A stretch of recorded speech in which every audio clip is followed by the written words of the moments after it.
Latimer City Expats Club is a non-profit social organisation and our speakers are volunteers.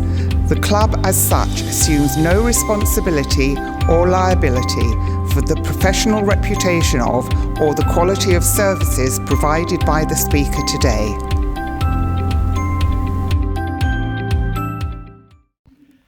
Well, that was a great talk earlier, yeah?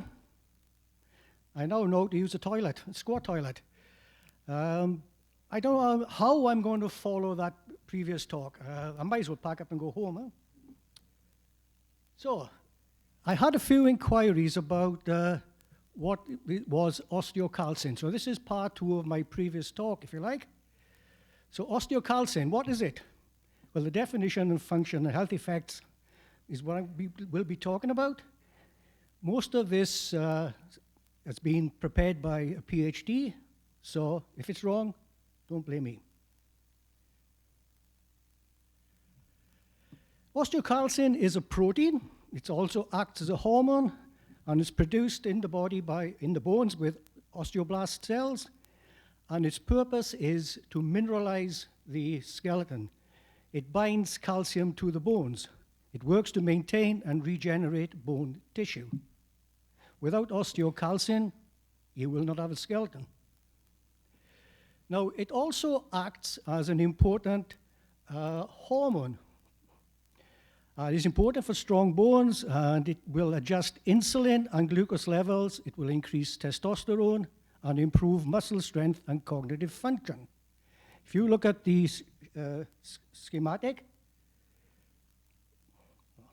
pressing the wrong button.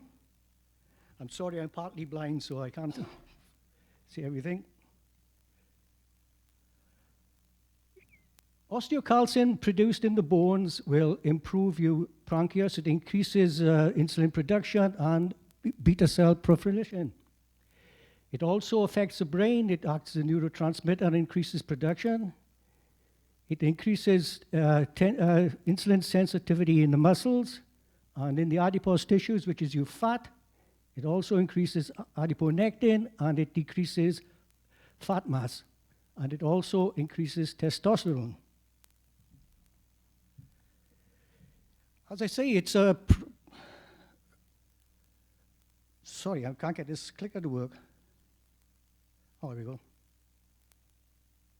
Don't know what's wrong here. Help, help.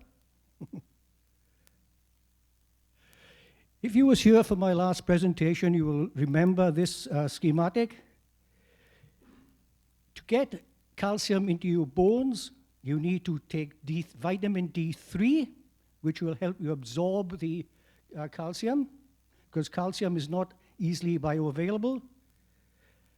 Then you will produce osteocalcin. That is stimulated, but it's inert. It does not, it's inactive. It does nothing apart from allow the calcium to collect in your coronary arteries.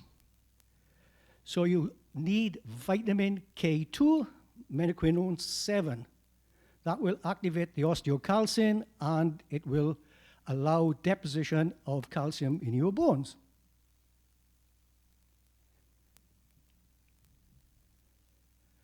Looking at this schematic, you've got on the left there inactive osteocalcin. It goes through a process, it becomes an active form, and then it goes to work in the rest of the body. Osteocalcin function in health effects. Number 1, it builds strong bones. However, more osteocalcin is not always a sign of bone strength. Osteocalcin levels can increase as a result of widespread bone loss because it's been absorbed back into your blood. In older people, high blood levels also calcium predict lower bone density or osteoporosis. It increases your risk of fracture in the hip and spine. Normal levels will help build strong bones with the help of vitamin K2. Vitamin K2, there's a lot of research going on with that at the moment. It is absolutely essential. And you will find that most doctors are unaware of this. 60% of the medical profession are not aware of this. Both high and low blood levels can point to bone loss and increased risk of fractures. And that affects us guys, people our age. Activated osteocalcin helps prevent calcification of soft tissues. What do I mean by calcification of soft tissues? Well, here is a image of, you see the yellow arrow pointing to little white spots? That's calcification of your coronary artery. I have calcification of my coronary arteries. The bottom pictures show calcification of the aorta. I also have calcification of the aorta, but fortunately, quite low levels. Most people our age will have calcification, and the idea is to prevent it getting any bigger. We do not want to deposit any more. The second thing it does is adjust insulin and glucose levels, which was quite a big surprise when I found this out. It works as a hormone to help adjust insulin and glucose levels in the body. In the pancreas, osteocalcin increases insulin production. It also increases the number of beta cells that produce, store, and release insulin. In addition, it acts on your muscles and other tissues to keep sugar levels in check. So if you're a diabetic, you want osteocalcin. It works by increasing the production of adiponectin in fat cells, which in turn increases the uptake of glucose and fat into the fat and muscle cells. Low levels of osteocalcium can impair the body's ability to use insulin and to control glucose levels.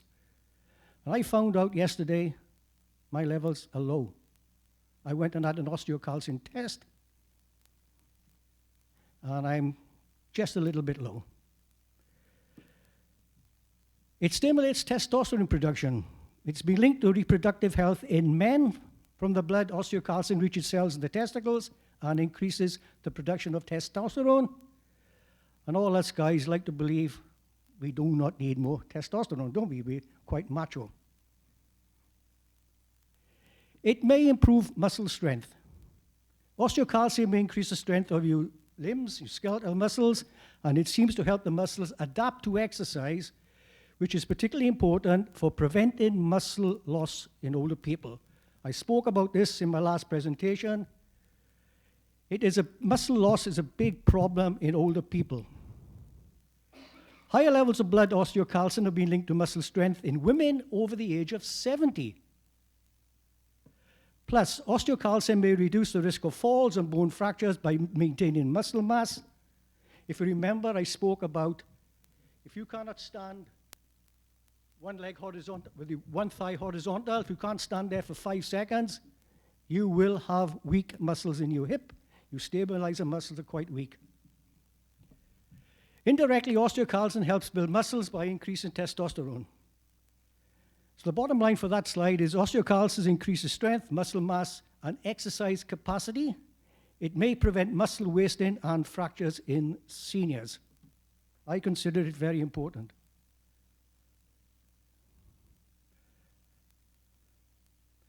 It may improve brain function. I know quite a few people that need to improve their brain function. I'm married to one.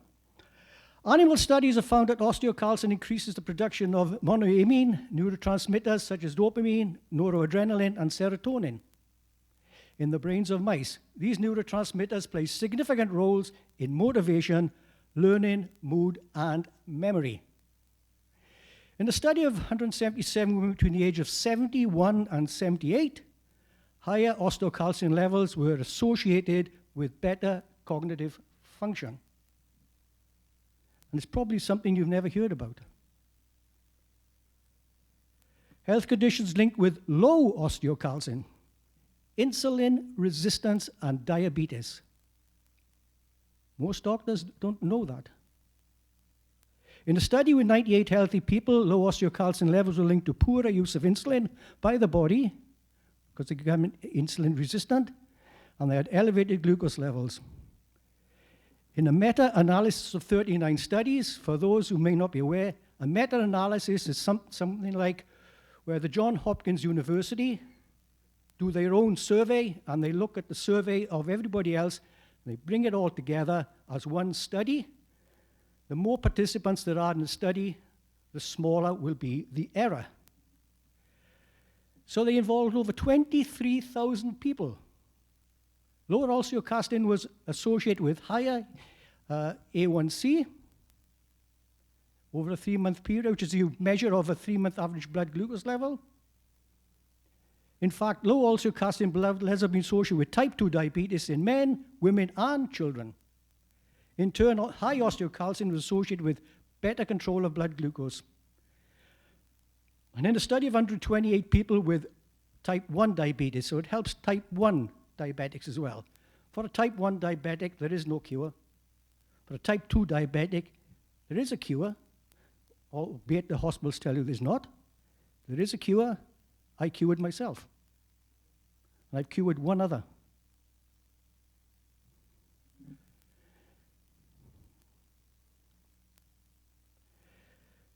Daily injections of osteocalcin restored insulin sensitivity and glucose tolerance and protected from obesity and diabetes in mice.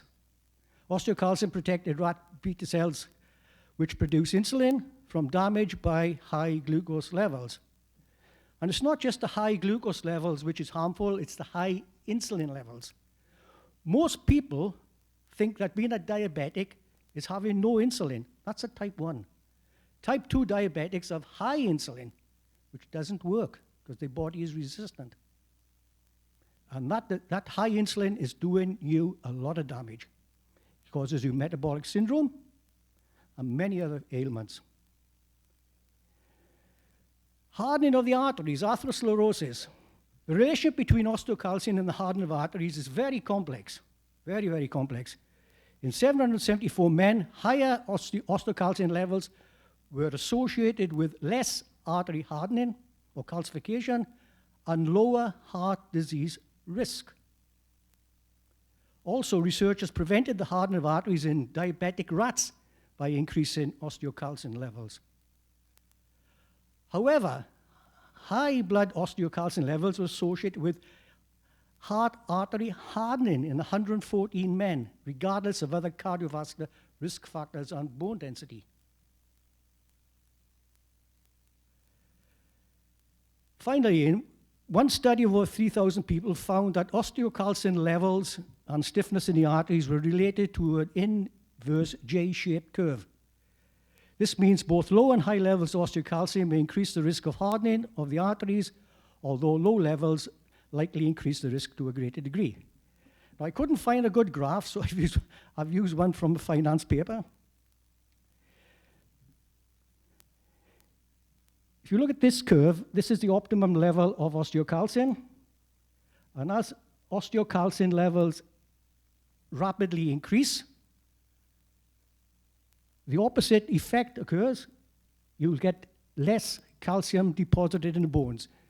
It's not that less calcium is being deposited, you are losing calcium from the bones.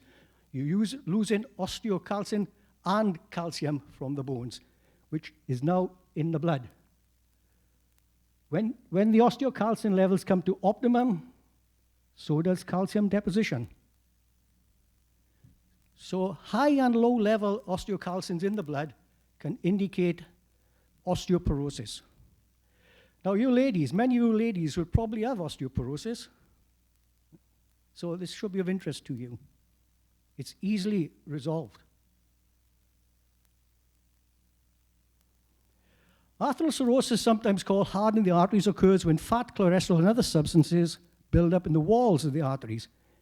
It's not in the arteries, it's in the walls of the arteries.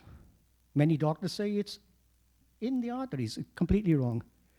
These deposits are called plaques. Over time, these plaques can narrow or completely block the arteries and cause problems throughout the body. But this type of hardening of the arteries is a slow process. You start getting short of breath, you haven't got the energy. But soft plaque is the one you should be really worrying about. That is the silent killer. It's hidden inside the artery walls and can cause sudden death if it ruptures. Plaque rupture is responsible for up to 75% of acute coronary events, including sudden cardiac death. All these people are suddenly dropped dead It's not because the artery is blocked. It's because the plaque has ruptured.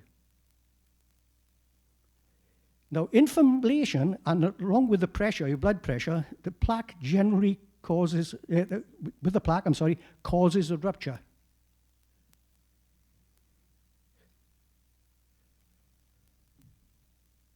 What is happening is the buildup is in the artery wall, but you still get a blood flow, and you will get sufficient blood flow for a long time before you see any effects. But if that plaque ruptures, because it's infected, it has an infection, it's inflamed, you have an infection. If it ruptures, it's an oily, greasy substance, and it goes into the blood is an aqueous solution, immediate clot, sudden death. Sudden death, you'll know nothing about it. Pretty damn serious. 75% of people with cardiac problems will die this way. I was born with a heart defect. I still have a heart defect. So, could be me.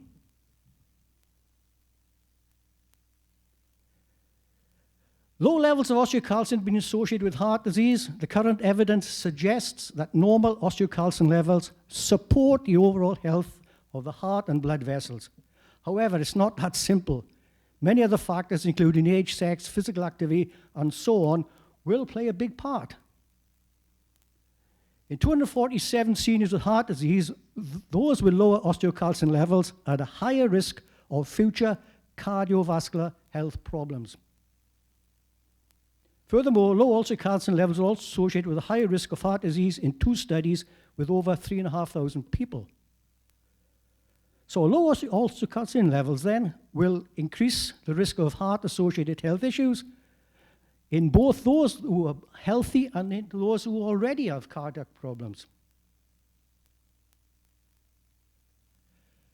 Number 4, metabolic syndrome. Well, metabolic syndrome is a cluster of various diseases. It's a man-made complaint. Never existed 200 years ago, but it exists now, and it's the biggest killer. Also, metabolic syndrome and metabolic syndrome-associated complaints are the biggest killer.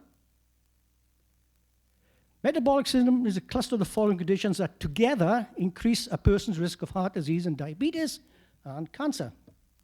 Excess body fat around the waist. Am I okay? No. Abnormal cholesterol levels, high triglyceride levels. I've just had a triglyceride test. High blood pressure, high blood sugar.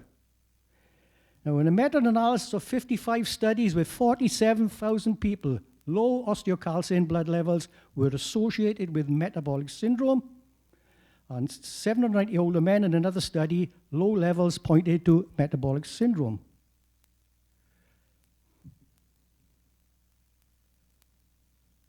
Additionally, in a study of 2,000 people, low osteocalcin levels associated with higher levels of C-reactive protein, which is a marker of chronic inflammation in people with metabolic syndrome. And regardless of what you see on the internet or what your doctor tells you, cardiac death is not the biggest killer in the world. It's inflammation. If you have a cardiac problem, you have inflammation. The problem itself causes inflammation. If you have kidney problem, it's inflammation. Liver problem is all inflammation. Everything, if you can reduce that inflammation, you stand a better chance of survival. Finally, when obese female mice were given osteocalcin during pregnancy, their offspring were protected against metabolic disorders that are caused by maternal obesity. So then, low osteocalcin levels are linked with metabolic syndrome and chronic inflammation. Now, according to a meta-analysis of 28 studies with a total of over nearly 19,000 participants, people with low osteocalcin levels are more likely to have a higher body mass index. Studies in children, adolescents, and pre- and post-menopausal women support this association. Most of us look like that today. I've been looking around this room, and I can tell which people have a fatty liver. generally I can tell who has diabetes just by looking at them. Pardon? Author said I was wrong. Go on. I'm not going to name people. I'm not going to point people out. That's not my thing to do that. So other health conditions then, and linked with low osteocalcin, is a fatty liver, non-alcoholic fatty liver disease, which a number of people here have. In a study of 120 children aged 7 to 13 years old, low osteocalcin blood levels predicted the severity of non-alcoholic fatty liver disease. Low levels are associated with, as an indicator, in 4 studies that included 9,000 adults. Animal studies suggest that improved fatty liver, by activating the NRF2 protein, which is a master regulator for working your antioxidants and detox enzymes, which will then reduce oxidative stress. You may have heard a lot about oxidative stress. What does oxidative stress cause? Inflammation. When you exercise, say you do some bicep curls, your muscles ache, that's lactic acid. That's oxidation. You can over-exercise. Health conditions linked with high osteocalcin, osteoporosis. Blood tests can be used to monitor osteoporosis along with scans that reveal bone mineral density. High levels point to bone loss and predict low bone density and fractures in older people. That's us, guys. High levels of osteocalcin in the blood were linked to low bone mineral density in 4 studies with a total of 417 postmenopausal women. Animal studies suggest this because it's bone reabsorption. That means the skeleton is giving up its osteocalcin and its calcium and its magnesium and it's going into the blood. It's being reabsorbed into the blood. The breakdown of bone tissue that releases minerals and frees osteocalcin from the bones, thus raising its levels. This is absolutely essential. Vitamin K2, menaquinone 7, vitamin D3, or cholecalciferol, and calcium supplements reduced osteocalcin levels and increased bone density in a study of 78 postmenopausal women. Bone breakdown frees osteocalcin into the blood. That's why high levels may point to osteoporosis, low bone density, and an increased risk of fracture. You can get anemia with high osteocalcin. In 939 elderly men aged 72 to 79 years, high osteocalcin levels associated with having a low number of red blood cells. The association may be due to poor nutrition or the presence of disease that can both decrease red blood cells and increase bone loss. The takeaway from this, osteocalcin is a protein produced by the bones. It helps lock calcium into bones, increasing their strength and healing. And it also works as a hormone. Studies suggest that once released into the blood, it may help adjust insulin and blood sugar levels, may increase testosterone, muscle mass, and muscle strength, and may even improve brain function. Low osteocalcin levels have been linked with diabetes, obesity, and heart disease. Too much osteocalcin in the blood, remember the J-shaped graph, may point to rapid bone loss in osteoporosis. Now, demographics have revealed that men do not live as long as women. My theory is that they don't want to live as long as their wife. That fact has been known for decades. But a recent report states the gap is increasing. Why? It's thought to be men live a more stressful life, if they're married, most certainly, with the type of work they do, or which they did, and higher alcohol consumption, smoking, a decrease in testosterone, and aggressiveness. Men are more prone than women into developing metabolic syndrome and inflammation. And that little picture there gives you the typical image of a man and family. He's the protector, he's the provider, he's the one that has to do all the worrying. I know that's not true, but that is the accepted image. Moving on a little bit, magnesium. 40% of the world are deficient in magnesium. More magnesium in our daily diet leads to better brain health as we age. According to scientists from the Neuroimaging and Brain Lab at the Australian National University. The researchers say an increased intake can help reduce the risk of dementia, which is the second, I was really amazed at that, it's the second leading cause of death in Australia. Dementia. You never hear that, do you? And the 7th biggest killer globally. We are dying of non-communicable man-made diseases, which by and large can be addressed by better nutrition. This is what the medical profession failed to address, is nutrition. They just give it lip service. So how do we address the specific problems of osteocalcium deficiency, magnesium deficiency, and how do we alleviate these problems associated with these deficiencies? So here we go again. Now we're going to have the critics now saying we shouldn't be talking about businesses. So I apologize for that. All right. If you're not happy with it, pick a finger. So how do we address the specific problems of osteocalcium deficiency? Well, it can be addressed by vitamin K2, menaquinone 7. Vitamin K2 not only supports the function of vitamin D, but also helps ensure that calcium reaches the bones to maintain healthy bone density and to maintain healthy blood and heart function, as K2 will activate the osteocalcin.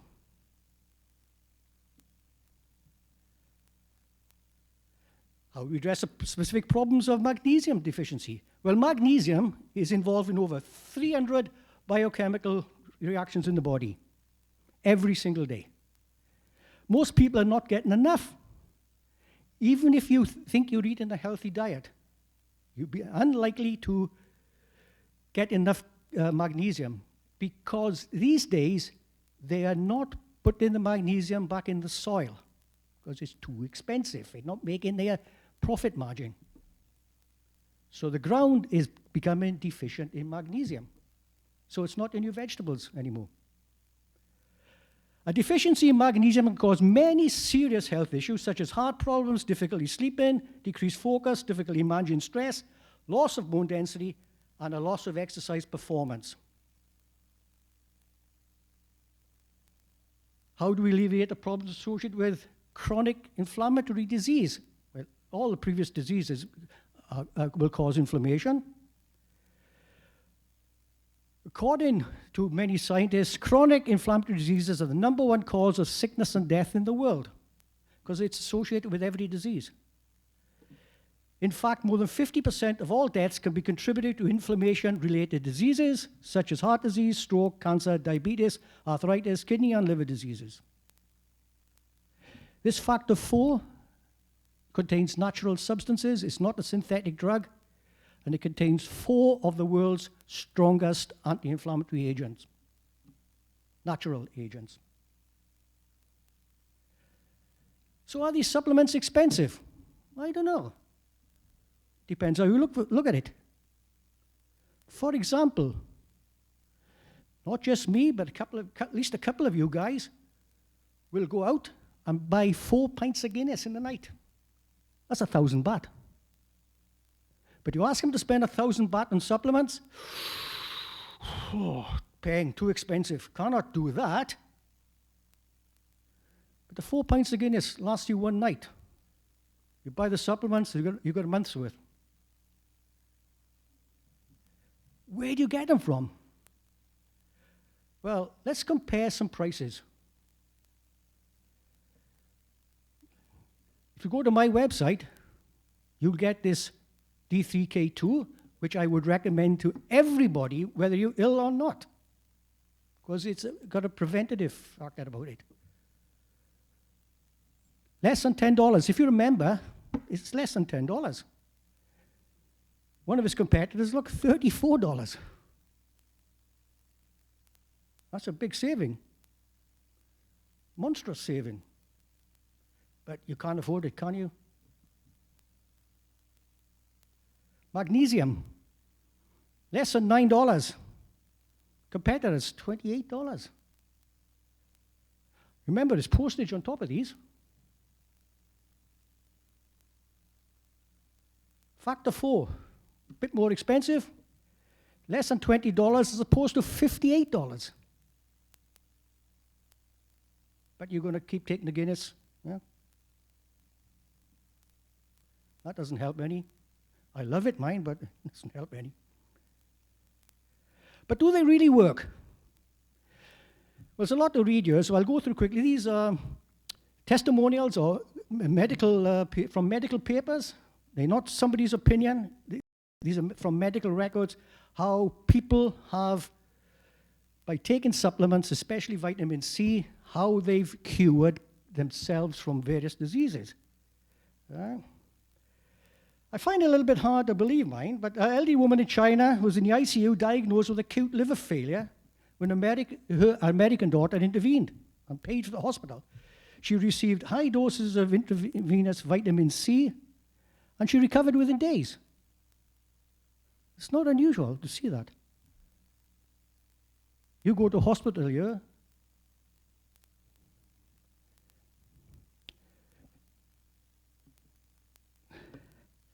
a young Norwegian man who had chest lymphoma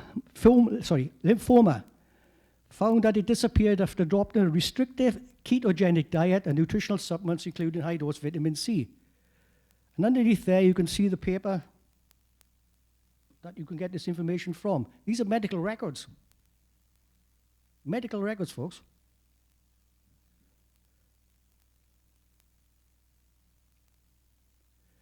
All these deficiencies can be alleviated by the shown essential vitamins and minerals from Live Good. Some of you, I like to thank those who actually looked at my website from my last presentation. There's one guy up there, and he's actually made a purchase. You could take the tour, it's free, there's no commitment. If you want more information, my associate and I are willing to talk to you anytime. You do not have to buy anything. Right? You can buy retail, or you can become a member. The membership consists of, you have to pay a membership fee, same as in this club. Right? You pay your fee, and you can buy at 75% discount. 75% discount. Now, some of the people go, I'm not going to pay subscriptions. I can go to Boots. Yeah, you're not going to get the same quality product. And also, if you become a member, right, you enter in a tree, and every person that comes in after you, you will earn money from. They make a saving, and you get a part of that saving. Right? It's not like Amway, where the people at the top get all the money. The big money goes in at the bottom here. Right? And if you want to criticize, go to the site and find out, take the tour. Because with respect, sir, you don't know what I'm talking about. Right? Do the survey. See what it's got to offer. And at a certain level, after 12 levels of people, you have a potential earning, tax-free earning of $2,000 a month. I guess you could all do with an extra two grand in your pocket, huh? I think I'm putting somebody to sleep there. Somebody looks like he's about to go to sleep. Sorry to keep you awake, sir. Go and do the survey. Take the tour. It's free. There's no commitment. And then come back and criticize. Thank you very much for your time.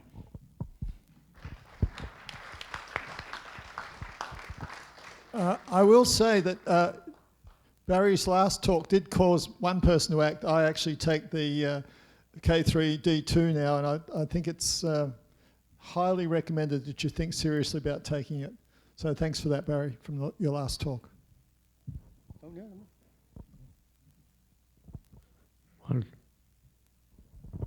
Shumai. Shemai Taff. That'll.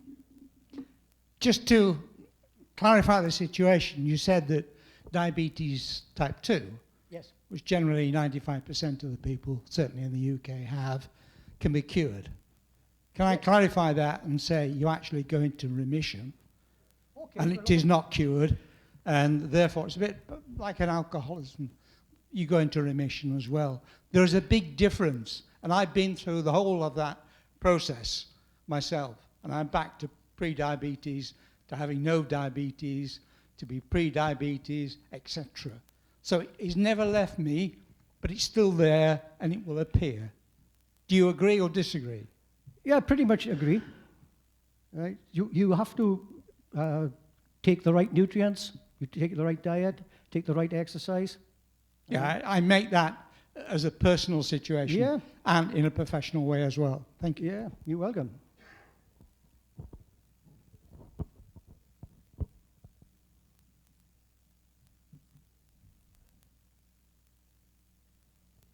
Nobody else? Thank you, Barry. Your talks are always amazingly researched. Oh, sorry. Got trapped again. Yeah, Barry, how long does it take when you start taking the vitamin, how long does it take before it affects, before it works? Well, what you have to remember, vitamins and minerals, right? Nature designed us a certain way to take certain nutrients. Yeah? You agree with that? Yeah? If any one nutrient is omitted or you're deficient in it, then your body's not working at optimum. So vitamins and minerals are more of a preventative measure, though they can help if you have an illness, because people have recovered from illnesses by high vitamin doses. But high vitamin doses should really be done, I'm talking about, if you take a milligram of vitamin C a day, we're talking about taking 20,000 milligrams a day. That should be done under medical care. Right? There is no magic bullet. There is no magic bullet. It can lead to better health, more optimum health. Does that answer your question? Thank you. All right. Well, thank you, Barry, for another incredibly well-researched talk. I'm always so impressed by the amount of research you put into your talks.